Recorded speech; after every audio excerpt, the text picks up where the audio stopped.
we are glad to be here with you as we close the basic internal security operations course for Class 024 and 025 Navy.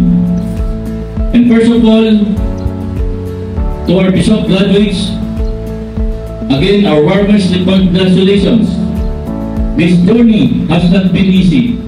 We know, sinubok kayo sa lahat ng aspeto, physical, mental, at emotional. There were moments of doubt, exhaustion, and maybe even fear.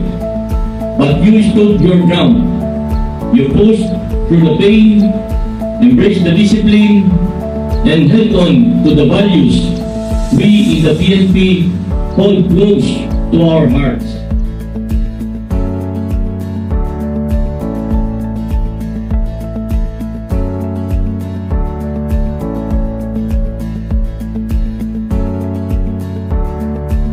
May you soar high like your God's name, with vision, precision, and unwavering focus on your vision.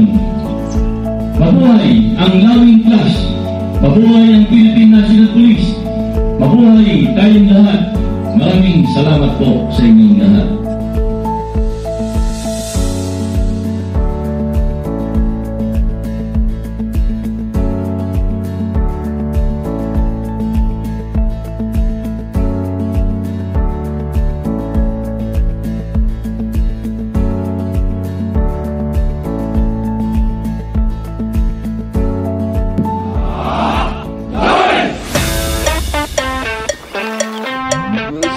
Vamos